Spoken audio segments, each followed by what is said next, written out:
우리 철학자 하면 생각나는 사람 있죠? 예, 소크라테스.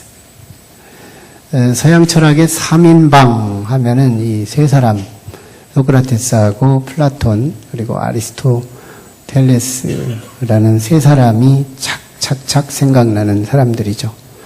이들은 서로 간에 사제관계를 갖고 있었어요.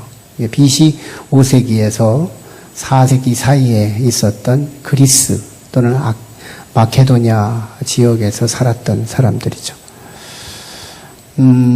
소크라테스가 유명한 말은 네 자신을 알라.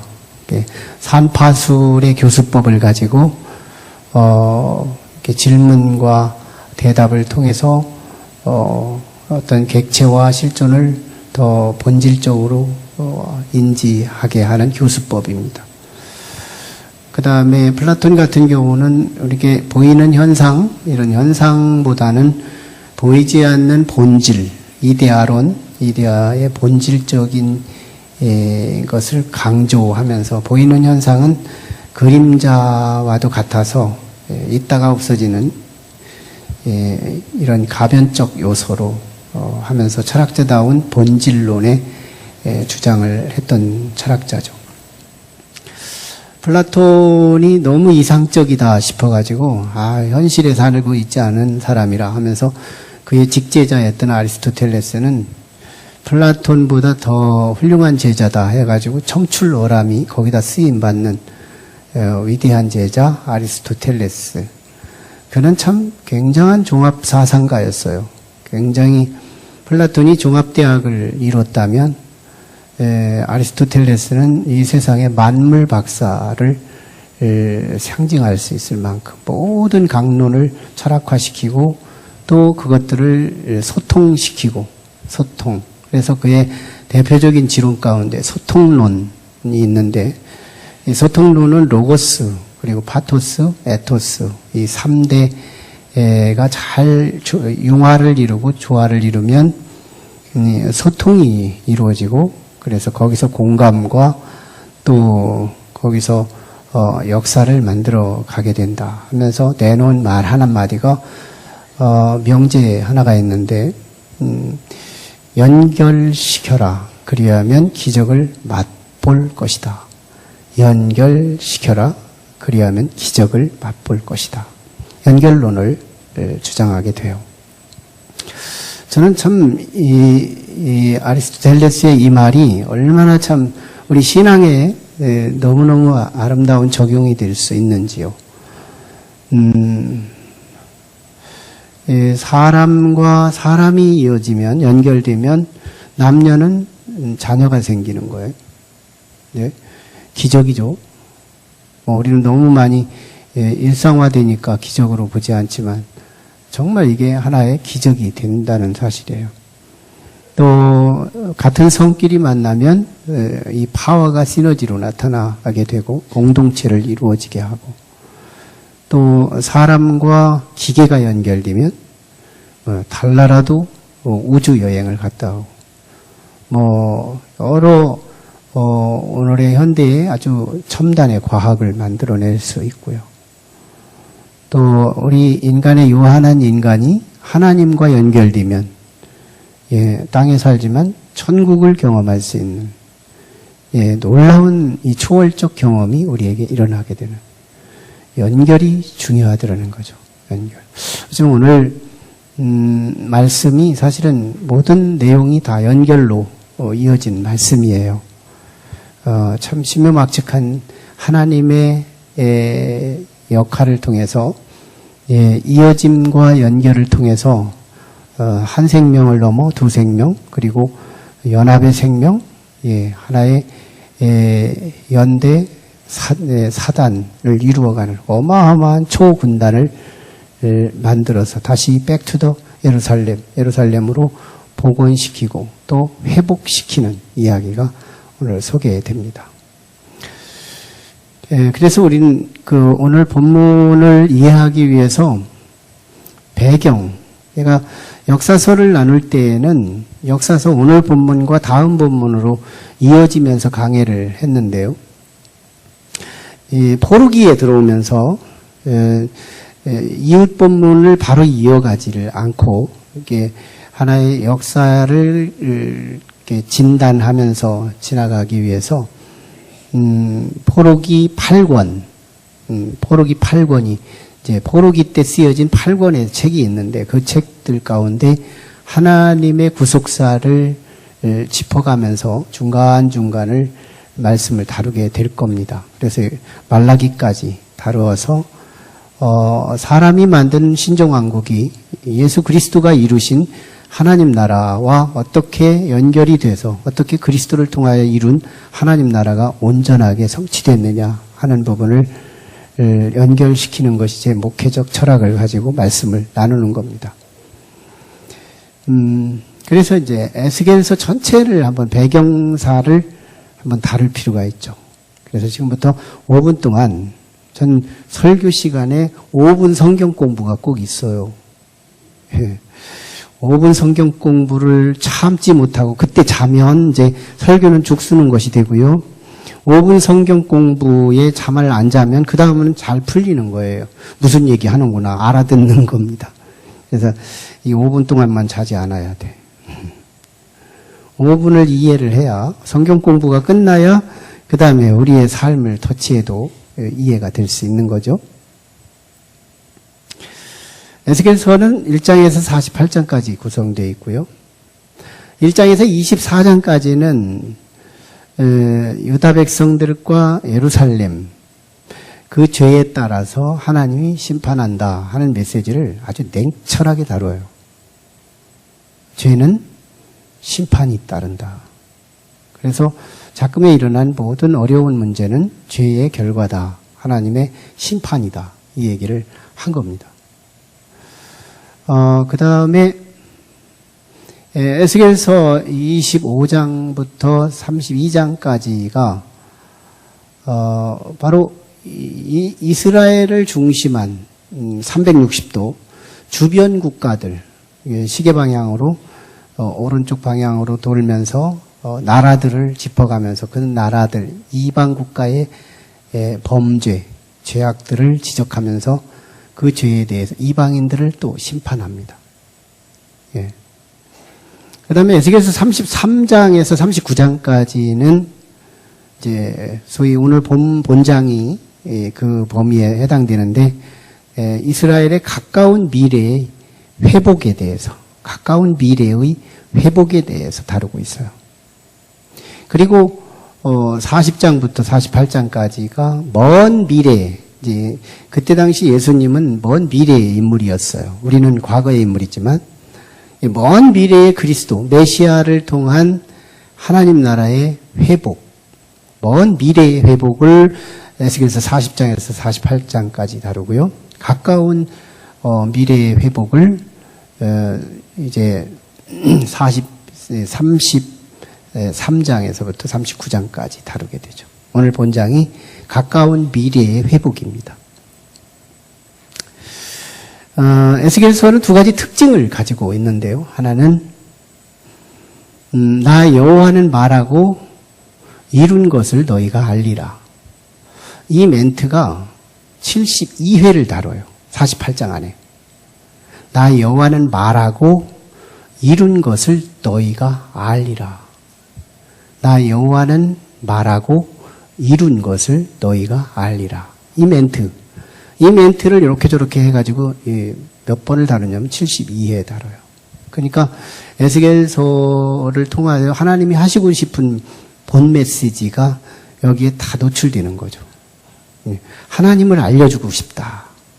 이방 땅에서 하나님이 어떤 분인지를 알려주고 싶다. 오늘 또 그 하나님이 어떤 분인지를 우리도 함께 알아야 목표가 달성되는 줄 믿습니다.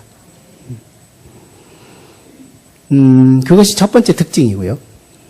두 번째는 묵시문학적 양식을 가지고 그 시대의 에스겔을 통하여 말씀이 전달되었다는 거예요. 묵시문학. 1장에서 3장까지 11장 그 이후에 그 다음에 40장, 48장까지 이 세 부위 자체가 묵시문학적이에요. 묵시문학적 하면은 우리가 막연한데요. 그냥 말로 전한 게 아니라 꿈 또는 환청, 환시, 예, 환상 이런 것들, 환상 이런 채널들로 말씀을 전달을 하게 돼요. 더 중요한 건 그렇게 환상 같은 그런 말을 전했는데 그게 이루어지더라는 거죠. 그게 참 하나님의 역사였어요. 에스겔서는 묵시문학적 채널로 그런 의미에서 오늘 37장은 36장만 해도 그냥 언어였어요. 말씀으로 주신 말씀인데 37장은 묵시문학적 채널이에요. 오늘 환상을 통하여 에스겔에게 주신 말씀이 오늘 본문입니다. 오늘 본문은 두 개로 쪼개요. 하나는 1절로 10절까지가 첫 번째 단위고요. 환상 자체예요. 환상. 에스겔에게 보여주신 환상의 세계를 쭉 이렇게 나열한 내용이 오늘 1절로 10절이고요. 11절과 14절까지는 하나님께서 앞에 있는 1절로 10절의 환상을 하나님이 직접 해석해 주신 말씀이에요. 해석해 주신 말씀. 네. 그러면서 이제 하나님이 에스겔을 통하여 환상 채널로 세 번의 대화를 통하여 오늘 환상으로 메시지를 주십니다. 세 번의 대화. 이게 바로 첫 번째 대화는 3절의 근거예요. 3절.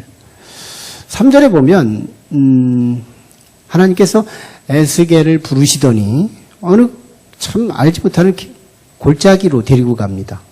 그리고 골짜기 사이에 세워놓고 에스겔이 보니까 마른 뼈다귀들이 가득한 거예요. 마른 뼈다귀들이 너무너무 가득한 거예요. 이야, 이게 뭐 죽은 지도 오래됐다는 얘기고요. 굉장한 이 적막한 상황에 주어집니다. 그러고 나서 이제 4절로 6절에 하나님께서 에스겔에 말씀을 하시는 거예요. 이제 3절 하반절에서 그렇게 말씀하여요. 네가 인자야, 이것들이 살아날 것 같으니? 살아날 것을 네가 믿느냐? 이렇게 물어요. 그때 에스겔은 하나님이 아십니다. 지혜롭게 대답합니다. 메신저의 믿음을 체크하는 그런 부분이 3절일 텐데요. 메신저는 믿고 말해야 된다. 그런 얘기겠죠. 그리고 나서 이제 4절로 6절까지 네가 이 마른 뼈들을 향하여 명령을 하면, 말씀을 하면, 내가 전하는 말을 전하면 이들이 살아날 거다. 이런 얘기를 하면서 실제로 말씀을 전했더니 7절에서 이 뼈와 저 뼈가 만나고 연결되는 거예요. 뼈와 뼈가 연결되고 뼈에 힘줄이 이어지고 그리고 힘줄 위에 살이 붙어주고 그러더니 한 생명체가 보여주는데 이 생명체 안에 생기는 없더라. 이렇게 말해요. 그리고 나서 이제 9절로 가가지고 인자를 향하여 에스겔을 보고 인자, 사람의 아들이다. 이렇게 예수님이 나중에 오셔서 자기를 인자라고 표현하신 것처럼 사람의 아들 에스겔아, 너는 이번에는 생기를 향하여 명령하라. 생기야, 동서남북에서 와서 이 죽은 사람에게 들어가라. 그렇게 명하면 그대로 될 것이다. 해가지고 에스겔이 이걸 명령했더니 이들이 생령이 되어서 그들이 일어나는데 이 군단이 어마어마한 큰 군대가 되더라. 이런 거거든요. 그리고 나서 이제 14절에 하나님 성령, 이게 푸뉴마, 이 푸뉴마, 르하으라고 하는 히브리어로는 르하으, 헬라어로는 푸뉴마. 이게 다시 말하면 하나님의 영, 즉 성령이죠. 성령이 그 안에 넣음으로 그들이 일어나고 살아나서 그래서 그들을 결국 예루살렘으로 돌아가게 하겠다 하는데 이 예루살렘으로 돌아갈 때 어떤 상황이 되느냐면 바벨론에는 이미 하나님의 역사를 증인들, 이방인들이 하나님이 누군지를 알게 해놓고 가는 거예요. 그래서 그들이 돌아갈 때는요, 하나님 나라가 확산되어서 돌아갑니다. 하나님의 회복은 원상 복귀가 아니라 성장 복귀더라 하는 말씀입니다. 하나님의 회복은 원상 복귀가 아니라 성장 복귀더라. 이게 하나님의 회복이에요. 네, 이제 성경 공부 끝났어요. 한 번도 안 줄었어요. 감사하고 여기서 이제 우리 두 마디를 들어야 되는데요. 두 마디. 하나는 이 마른 뼈다귀가 누구 작품이냐면 하나님 작품이거든요. 하나님께서 돕지 않으면 늘 주 밖에서 범죄를 저지르고 우상을 숭배하고 몰록신을 숭배하고 이런 성신을 숭배하고 하나님을 가슴 아프게 하면 하나님이 그를 도와주지 않을 텐데, 하나님이 돕지 않으면 결국은 너희를 또 마른 뼈와 같은 절망적 현실로 도래할 수밖에 없다. 하나님이 심판하시면 이렇게 된다. 다시 더 소극적으로 표현하면 하나님이 돕지 않으면 마른 뼈의 운명에 빠질 수밖에 없다. 마른 뼈가 뭐예요? 절망이거든요. 절망밖에 할 일이 없는 곳, 이게 심판의 현장이에요. 지옥이 어딜까요? 지옥은 절망만 하고 있는 곳이에요. 아무것도 안 해요. 절망밖에 할 일이 없는 곳, 이게 지옥이에요. 이 마른 뼈들이 뭐 하겠어요? 사실은 이 마른 뼈 상정, 하나님께서 왜 환상을 보여도 다른 것도 보일 수 있는데, 풀포기도 보일 수 있고 다른 어떤 동물도 보일 수 있는데 왜 하필이면 마른 뼈로 환상을 하나님께서 이렇게 착안하셨을까? 그게요, 바벨론의 그발강가에서 유다 백성들이 포로로 와가지고 이제 한 거의 70여 년 이렇게 채워지는 시점인데, 그때 백성들이 입에서 오고 갔던 내용이 뭐냐면 마른 뼈였거든요. 우리는 마른 뼈다귀나 마찬가지야. 우리는 소망이 없어. 우리는 소망은 다 없어져 버렸어. 우리는 절망적인 상황밖에 안 돼. 우리는 마른 뼈다귀밖에 안 돼. 이게 이스라엘 백성들이 서로 오고 가던 이구동성의 목소리였어요. 절망의 아우성. 그래서 하나님의 에스겔을 통하여 이 마른 뼈다귀로부터 환상을 착안하셔서 보여주신 이유가 바로 이 마른 뼈였던 거거든요. 여기서 우리는 한 가지 이 마른 뼈를 보면서 하나님께서 심판의 결과가 이 오래된, 뼈는 뼈인데 엊그저께 나타난 뼈가 아니고 참 죽은 지 너무너무 오래돼가지고 이제는 소망조차도 꿈을 꿀 수 없는 절대적 절망의 현실. 이게 하나님이 진노하시면, 하나님이 돕지 않으시면, 하나님께서 우리를 심판하시면 이렇게 될 수 있다. 여기서 우리는요, 복음과 은혜를 만나기 이전에 하나님의 이 무서움을 알아야 하더라는 거예요. 그래야 값싼 복음이 전달되지 않아요. 우리는 값싼 복음 때문에 성도가 죄를 짓고요. 값싼 복음. 교회만 오면 다 천국 가요. 그냥 예수만 믿으면 다 잘 되는 거거든요. 이게 얼마나 값싼 복음인지요. 듣기 싫은 소리 안 하고 듣기 좋은 소리만 다 시간마다 해도 틀리지는 않아요. 그런데 이게 너무 값싸요. 하나님의 은혜가 그냥 너무너무 값싼 은혜만 선포되면 중요한 건 아무리 듣기는 좋지만 역사가 이루어져야 되지. 역사가 안 따라주는데요. 이게 말씀에 권위가 있어야 되는데 이 말씀이 권위가 안 따라주는 이유는 역사가 안 따라줄 때 권위가 없는 거죠.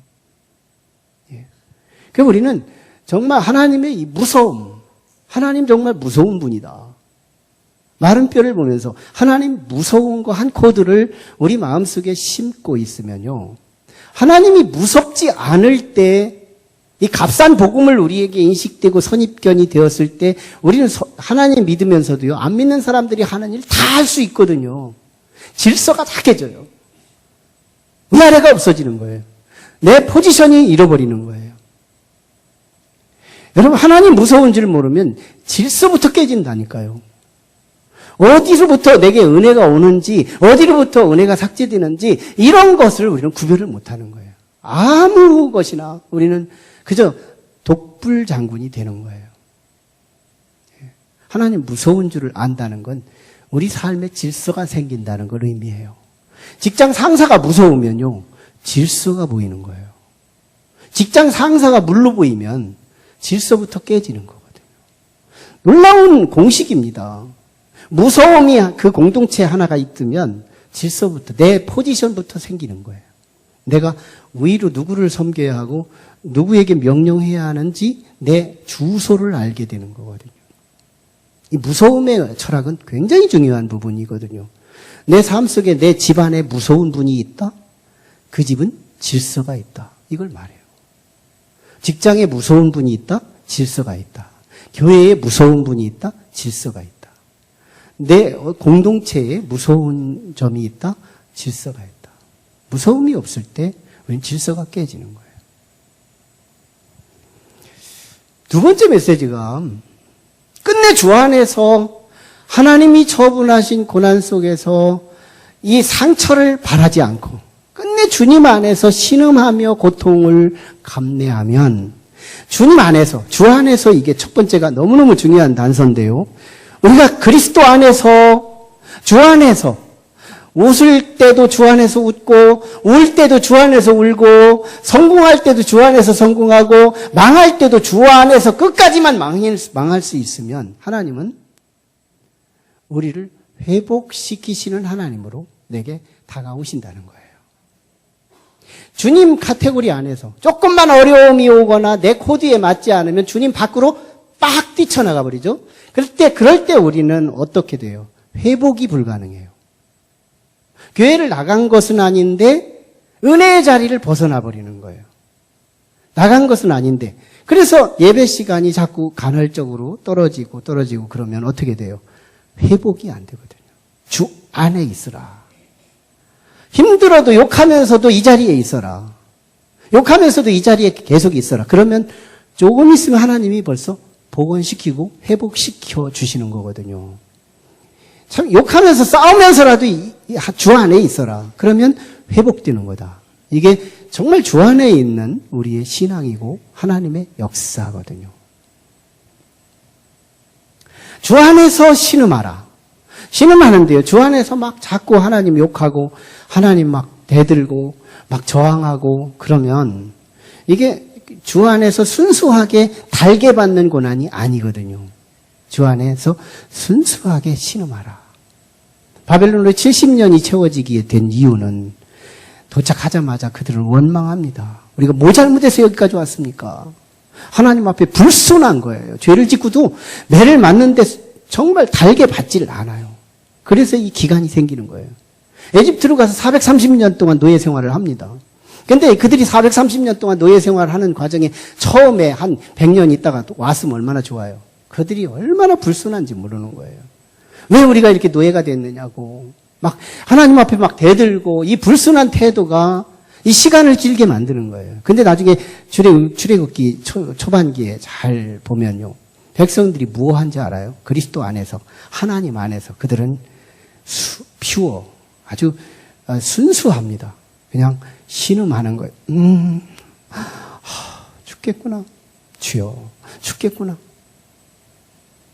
주님 안에 있기는 한데 죽겠는 거예요. 이 신음 소리를 누가 들어요? 하나님이 들으시고요. 이게 무슨 메시지인지 하나님은 알아요. 나 좀 노예에서 해방시켜 주세요. 이 소리 안 해도 하나님은 알아요. 그때 모세를 세우시는 거예요. 그래서 모세를 40년 동안 광야에서 훈련시킨 뒤에 다시 에집트로 들어오게 해서 그를 출애굽시켜서 구원시키는 거거든요. 주 안에서요. 순수함이 필요해요. 사후정의 일화는 참 많아요. 사후정은 참 이게 기도 어둡고요. 또 이빨도 또 이렇게 또 지 맘대로 생겼는가 봐. 한 분은 엄마한테 엄마 나 이빨이 너무너무 마음대로 생겼어. 이빨 좀 교정시켜줘. 예, 그랬더니 사후정 엄마가 야 요즘 얼마나 이빨 교정하는 비용이 얼마나 비싼지 알아? 교정 하지 말고 그냥 살아. 그랬더니 사후정이 엄마한테 엄마가 나를 이렇게 나눠가지고 내가 이빨이 이렇게 마음대로 생겼잖아. 나 창피해서 어디 돌아다닐 수가 없어. 그랬더니 엄마가 하는 말, 너 태어날 때는 이빨이 없었단다. 엄마한테 원망해가지고 그게 해결될 일이냐고요. 엄마 기분 좋게 하고 엄마 안에서 정말 내가 나 정말 밖에 못 나가겠어 하고 엄마한테 고마울 거 얘기하면서 엄마한테 순수한 태도로 보였으면 혹시 돈 모아지면 할지 어떻게 알아요? 우리가 하나님 앞에서 그래요. 그게 기간을 길게 하는 거예요. 근데 신음만 해도 예수 안에서 고통만 보여도 하나님은 내 고통의 메시지를 알아요. 그래서 하나님이 호련히 내게 다가오십니다. 끝내 주님이 찾아오시면 오늘 우리에게 무엇로요? 말씀으로 부탁드려요.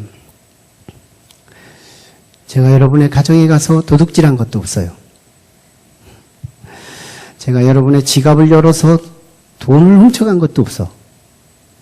그리고 여러분의 집에 가서 자녀들을 핥힌 것도 없어. 욕한 것도 없어. 참, 제가 돈 달라고 한 것도 없어. 여러분의 자존심을 긁어놓은 것도 없어. 근데 어느 한때부터 제가 미워요. 제가 그냥 미워요. 이유를 물으면 대답할 게 없어. 근데 제가 싫어요. 그 원인이 어디 있는지 아세요? 절대로 육신은 그렇지 않습니다. 그 사람의 의도도 없어요. 어느 한때부터 제가 싫어져요. 무엇 때문에 그럴까요? 하나님의 말씀이 안 들리라고. 하나님의 말씀이 연결되지 말라고. 이 메시지 하나밖에 없어요. 이거 내가 하는 것도 아니에요. 이거 사단의 영, 마귀의 영이 나를 어느 때부턴가 내게로 들어온 거예요. 너는 말씀만 안 들으면 돼. 언젠가는 고갈될걸? 언젠가는 번아웃 될걸? 너는 메마른 영혼이 될 거야. 이상해요. 그 진짜 미워하기 시작한 그때는 아무것도 아닌 거였어요. 나하고 상관도 없는 거예요. 그런데 내가 싫어. 이상하죠. 그 뒤부터 말씀이 달지가 않아요. 말씀이 싫어요. 이게 회복이 되지 않도록 차단하는 어둠의 권세예요. 그리고요, 자꾸 졸려요. 자꾸 자요. 말씀하고 자꾸 끊어내기 위해서. 그리고 저 기둥 뒤에 이렇게 앉으신 분들, 처음에 등록하고 기둥에 앉으신 분들은 괜찮아요. 처음에 등록했을 때 중간쯤 앉으셨다가 나중에 시간이 돼서 그 기둥으로 가신 분들은요, 조심하셔야 돼. 네, 내가 싫어지고 있다는 거예요. 대부분 앞자리에 앉았다 뒤로 가신 분들은 한 달 이내에 나갔습니다. 네. 비약적인 표현이에요. 참조만 하라는 얘기죠. 자꾸 이렇게 말씀에 방해되는 것 좀 한번 이렇게 제거하라는 얘기거든요. 회복은 말씀이 들려야 되는 거예요. 말씀하고 연결되지 않고는 회복이 불가능한 거예요. 에스겔의 말씀이 차라리 저들이 시체가 됐으니까 태도라도 불순하지 않죠. 네, 마른 뼈들아 살아나리라 하고 말씀을 줍니다. 네, 그들의 회복은 이중적이었어요. 첫째는 육체의 회복이었어요. 여러분, 육체의 이 회복은 안 믿는 사람도 통해요. 육체의 회복은. 이 땅에 아마 육체의 회복이 없다면 이 세상은 한 번 뼈가 골절되면 죽어야 돼요. 한 번 장기가 문제가 되면 죽어야 돼요. 하나님은 보편은총으로 우리에게 모든 걸 회복할 수 있도록 이 세상을 창조하셨어요. 예. 그래서 뼈가 부러지면 다시 복원될 수 있도록 회복의 은총을 보편적으로 주셨어요. 뼈 자체에 진액이 나와서 이서지게 만들어줘요. 이게 하나님이 하시는 거예요. 외과 의사가 하는 게 아니에요. 옛날에 의사가 많지 않았을 때 그때는 집에서 막대기 갖다 묶어서도 회복시켰잖아요. 하나님께서 진액을 뿜어주시니까 이서지는 거죠. 그 다음에 살이 찢어지면 꼬매면 되는 거예요. 그래서 또 시간이 지나면 살과 살이 붙어버려요. 이게 보편적 육체적 회복인 거예요. 장기가 고장나면 어떤 경우는 떼도 되는 것도 있더라고. 예. 또 어떤 부분은 부분적으로 수술을 해서 또 치료하기도 하고. 이게 육체적인 것들이 회복의 은혜를 우리에게 주셨어요. 이 회복의 은혜를 통하여 무언 회복을 보게 하시는 걸까요? 보이지 않는 영적 회복을 얘기하고 싶은 거예요. 그게 바로 영적 회복. 하나님의 성령 영을 그에게 넣어주었더니 그들이 생기가 일어나 살아나게 되고 그들이 뭉쳐서 한 군단을 이루는 어마어마한 회복의 역사가 일어났다. 두 번째가 영적 회복인 거예요. 성령님이 우리 안에 들어오시면 하나님의 말씀을 들을 때 성령이 오거든요. 말씀과 함께 할 때 성령이 임하거든요. 말씀이 전달되면 저는 이 말씀의 신앙을 통해서 말씀을 전하면 들을 자가 듣게 되고 그 들을 때 그 말씀이 그 속에 들어가서 역사할 때 보면 성령이 역사해서 해석을 성령이 해주시거든요. 그래서 시험 들지 않고 은혜를 받거든요. 저는 은혜를 엄청 받는 사람들 보아요. 부분적으로 고백을 하는데요. 너무너무 달고 오묘하다는 표현을 씁니다. 왜 그들이 그럴까요? 말씀만 듣는 게 아니라 성령이 함께 들어가는 거예요. 성령이 헬퍼해 주시는 거거든요. 그래서 성령이 들어가면요, 우리 안에 이목구비가 있지만 이목구비가 안 믿는 사람하고 보면 대충 보면 똑같아요. 안 믿는 사람과 믿는 사람은 똑같습니다. 그런데 뭐가 달라요? 우리는 다른 게 세 가지가 있어요. 첫 번째는 회개가 시작됩니다. 성령이 함께하면 회개라는 게 생겨요. 회개는 내 능력으로 하는 게 아니에요. 내가 운다고 회개가 되는 게 아니에요. 하나님께서 나를 도와주셔야, 내면에서 나를 도와주셔야 내가 회개가 되는 거지. 회개는 성령의 열매요. 회개는 성령의 능력이고, 회개는 성령의 임재의 증명인 거예요. 내가 회개하고 있다. 회개하기 이전에는 뭐예요? 모든 문제는 주변에 있고 나는 잘하고 있다고 말하는 거거든요. 이게 교만이고 하나님께서 내게 개입하지 않는 현상이거든요. 그런데 성령이 임하면요, 모든 문제는 나로부터 시작됐다고 보는 거예요. 이게 성령이 도와주시는 거예요. 내 속에서 그리스도를 그리스도 사역 되게 하셨던 그 영이, 그리스도를 도와주셨던 그 영이 내 속에 들어오셔서 나를 도와주시니까, 하나님이 나를 도와주시니까 내가 내 수준의 신앙생활이 아니라 하나님의 수준의 신앙생활을 내가 하기 시작하는데요. 회개로부터 시작된다는 거예요. 모든 문제는 나로부터다. 나라와 민족이 잘못됐을 때 내가 기도가 부족한 것이며, 내 직장에 문제가 있어도 내가 기도가 부족하고, 내가 교회에 어떤 문제가 있어도 내가 부족해서 이런 일이 일어났다. 우리는 회개적인 태도, 이건 성령의 도우심입니다. 성령의 도우심이 두 번째가 있다면 그것이 바로 에스겔서 36장 26절에 성령이 임하면 너희 마음속에 굳은 마음이 제거되고 부드러운 마음이 그 속에 임한다는 것이 바로 회개의 말씀이 바로 전장 26절에 기록되어 있거든요. 성령이 임하면 그런 일이 벌어진다는 거예요. 회개가 일어난다. 두 번째는 예수 믿는 믿음이 자라나요. 성령님이 임해야 우리는 믿음이 시작되는 거거든요. 사도행전 19장 2절에 보면 에베소 교회 성도들을 향하여 바울 사도가 질문했던 가장 중요한 질문은 너희가 믿을 때 성령을 받았느냐? 믿을 때 성령 받았냐? 이렇게 질문을 던진 이유는 믿음에 성령이 없이는 믿을 수가 없다는 것을 의미합니다. 믿음은 성령으로 자라나게 하는 거예요. 내 믿음이 박제되고 자라나지를 않고 있다면 내 속에서 이 성령님이 이렇게 뭉클뭉클 역사와 감동과 감화가 안 일어나기 시작하고 있다는 거예요. 그럼 말씀 사역이 지금 안 되고 있다는 것이거든요. 성령님이 내 안에 들어오시면 내 믿음부터 도와주신다니까요. 2000년 전에 돌아가신 그분이 나하고 무슨 상관이 있느냐? 묻지도 않아요. 왜? 그분 영이 내 안에 증인으로 들어오셔서 나의 증거를 해주시기 때문에 의심하지 않아요. 우리의 믿음이 자라납니다. 성령님이 우리에게 임하셔야 되거든요. 그때 말씀이 들어올 때 성령이 임한다 그랬어요. 말씀이 전달됐더니 성령이 임한 것처럼 성령이 임하면 오늘 36장 27절에 나타난 것처럼 그의 윤례와 규례가 따라지게 될 수 있다는 말씀을 해요. 말씀대로 살려고 몸부림치는 삶. 이게 바로 성령의 도우심입니다. 성령님이 역사해 보세요. 내가 말씀으로 온전히 이루었다는 말은 할 수 없지만 말씀으로 살아가려고 애를 쓰고 있다는 것은 내 속에서 나타나게 돼 있어요. 말씀을 실천하면 기쁨이 오고 희락이 오고, 말씀을 실천하지 않으면 이 괴로움도 함께 동반하는, 이게 하나님의 성령이 함께 할 때 일어나게 되더라는 거예요. 여러분, 성령님이 우리와 함께 하셔서 하나님이 내게 개입하시기 시작하면 두 가지 차원의 회복이 일어납니다. 하나는 범사의 회복이에요. 범사가 주의 이름으로 회복이 되는데요. 여러분, 우리 교회는 지금까지 19년의 역사가 흘러왔어요. 19년의 역사가 흘러오는데요.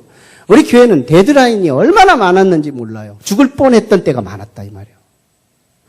전복되기 직전의 상황들이 얼마나 많았나요? 개척부터 시작해서 이 성전 건축 직전까지도 많았고요. 성전 건축 이후에는 레벨이 달랐고요. 정말 그 고난의 그 크기가 달랐고 수준이 달랐어요.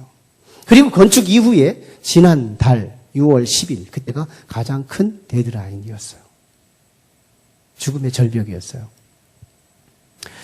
참 놀라운 것은요, 지금까지 잘 보면 이 성장하고 이 볼륨이 생겨나고 크기가 생겨나고 넓이가 생겨나고 깊이가 생겨나는 과정 속에 이 모든 과정은요, 한결같이 위기와 죽음의 어려움을 통과한 이후였다는 거예요. 정말 어느 교회에 가보면요, 무사태평합니다. 아무 일도 일어나지 않아요. 언제나 항상 늘 그 모습 그대로 웃을 일도 없고 울을 일도 없어요. 다 그래요. 그 교회를 보세요. 성장이 없습니다. 교회는 하나님의 말씀하시고 이루시는 것을 알게 하는 곳이 교회예요. 그래서 교회에 바람이 없다면 교회는 죽은 교회예요. 교회에 문제가 없다면 죽은 교회일 수도 있어요. 왜? 하나님이 나타낼 것도 없고 하나님이 말씀한 일에 대해서 이룰 일도 없으니 하나님을 알 리가 없는 것이 되기 때문에. 우리 교회는요, 바람이 많아야 하고 문제가 많아야 하는 곳이에요. 그래서 하나님께서 역사하심으로 좌정하시고 하나님이 하나님됨을 나타내실 수 있을 때 우리는 그 하나님에 대한 지식이 야다. 이 나름대로 이론적 지식이 아니라 아는 지식, 경험적 지식, 야다라는 히브리어가 통하는 거예요. 하나님을 경험적 지식으로 알기 시작하면요, 죽음 앞에서도 하나님 부르고 가는 거예요. 우리는 그 지식으로 무장되는 거거든요. 보세요. 지난달 딱 한 달 됐어요. 오늘이 14일이니까 6월 10일입니다. 그때가 우리 교회가 망하는 날이었어요. 5건의 재판은 이겼지만요, 마지막 한 건은 우리가 당연히 이길 것이 증거였어요. 그래서 저는 그날 이렇게 선언했습니다. 그 전 주일날 여호야킨 왕에 대한 말씀을 나누다가 용기가 생긴 거예요. 여호야킨이 하나님께서 처분하신 심판을 달게 받았어요. 그래서 달게 받고 모범수가 돼가지고 결국 바벨론에서 석방이 됐는데, 에일무르닥 황제, 느부갓네살 황제의 아들이 에일무르닥 황제인데 이 황제의 밥상에서 같이 밥 먹고 죽을 때까지 그런 예우를 입으면서 은혜의 풍성함을 회복했다. 이 말씀이 저한테 희망이었어요. 그래서 자꾸만 일어난 모든 문제를 더 이상 외부적인 대법원이 형편없고 정말 1차, 2차, 3차 형편없다고 이렇게 일관하기보다는 내가 목회에 초심을 잃었고 우리 교회 안에 내 열정과 이것들이 식었고 그래서 하나님이 내게 벌을 주는 거라고 제가 믿음으로 받아들이면서 이걸 1부, 2부, 3부에 다 선포를 합니다. 왜? 이 모든 죄를 나에게 소급해서 하나님이 나를 벌 주신다. 이것을 내가 받아들인 거예요. 나 하나님께서 내게 벌을 주신다면 달게 받겠다. 이런 태도였습니다. 나는 이게 지도자의 용기라고 보는 거예요. 지도자의 용기. 근데 이 지도자의 용기로 안 들리는 분들이 있죠. 예. 진짜 죄로 보는 거죠. 예. 정말 지도자의 용기로 저는 선포를 했던 거고, 그리고 이제 저와 함께 고통에 참여할 수 있는 우리 성도들이 있다면 3주 뒤에 일어날 건축주의를 통해 우리 함께 이 교회의 어려운 경제적인 문제, 이 문제를 같이 해결했으면 좋겠다 하고 말씀 속에 적용을 하게 된 거예요. 그날 아침 6시에 사무에게 한번 말해서 제가 받아들이면 하나님의 뜻으로 알고 내가 이걸 적용할 테니까 어떻게 했느냐 했더니 사무가 아멘 해버리더라고요. 그래서 그때 노했으면 하나님의 뜻이 아닐 것이라고 생각하고 안 하려고 했는데 제가 몇 가지를 체크를 하면서 하나님 뜻인지 아닌지를 묻고 그리고 마지막 라인에 사무에게 질문을 했는데 저 사람 반대하는 사람이거든요. 내 야당이거든요. 근데 그날따라 오케이 하는 거예요. 하나님 뜻이구나. 그리고 선포했죠. 그리고 지난 주일 건축주일이 왔어. 저는 3분의 1도 해결이 될 수 없다고 생각한 거예요. 우리 대법원 판결에서 1억 59,800원 이것이 대법원에서 저쪽 상대 측에 주라는 돈이었어요. 이 돈에 대해 3분의 1이나 될까? 그것만 해도 나는 감사하다 그렇게 생각을 했어요. 그런데 하나님께서요, 네, 건축주의를 기점까지 우리 하나님이 우리에게 회복시켜 주신 건요, 1억 1,400을 하나님께서 해결해 주셨어요. 참, 나는 우리 성도들 참 너무너무 하나님께서 그 마음 속에 찾아가셔서 1억 1,400이라고 하니까 별로 안 놀라시네. 나는 이게 천문학적 숫자인데 제 수준에서는 엄청난 숫자거든요. 아니, 이 한 달 이내 속에서 하나님이 허락해 주신 일반 헌금을 제외한 이게 해결이 됐다는 게 이게 기적 아니냐고요. 하나님의 움직임 아니었느냐고요. 대단한 일입니다. 나 이거 하나님께 영광을 돌리려고요. 하나님께 영광의 박수 한번 올려드릴까요?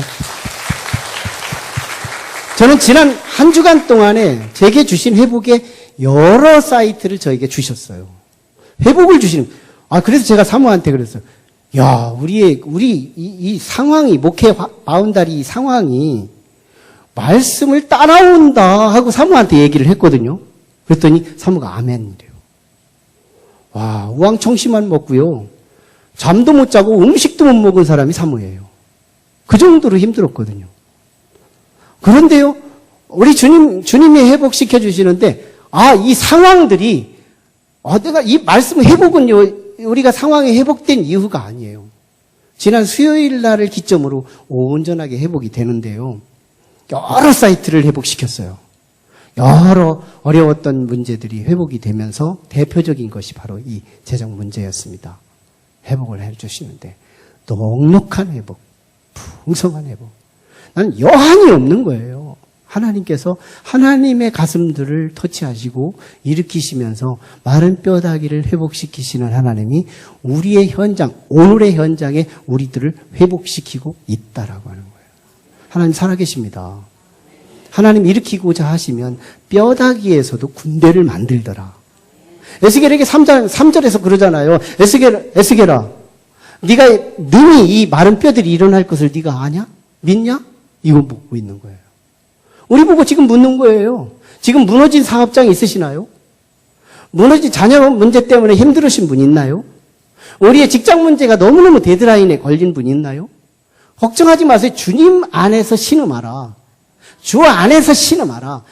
조금만 힘들다고 주 밖으로 뛰쳐나가지 말고 주님 안에서 고통하라. 망해도 주 안에서 망하라. 주 안에서 힘들어라. 끝까지 한번 견뎌봐라. 주님은 반드시 히브리 백성 이 에집트를 찾아가셔서 모세로 구원하신 것처럼, 바벨론으로 찾아가셔서 에스겔로 구원하신 것처럼, 하나님은 우리의 삶의 현장을 구원하시는 그 하나님, 교회가 경험하는 그 하나님이 개인이 경험하는 그 하나님으로 만나야 그 교회가 온전해지는 거거든요.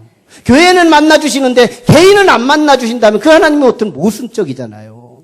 오늘 우리 각자마다 하나님의 말씀이 들리기 시작하고 하나님께서 내게 명령하실 때마다 마른 뼈다귀 같은 현실이 이 뼈와 저 뼈가 만나게 되고 뼈에서 힘줄이 연결되기 시작하고 힘줄 위에서 피부가 쌓이기 시작하고 한 인격체의 구성원이 생물학적으로 형성이 되고 그 속에 그리스도의 영이 성령으로 들어가니까 그리스도인들이 되는데 이것이 연대가 아닌 사단 전체 초군단을 이루게 만드는 놀라운 회복.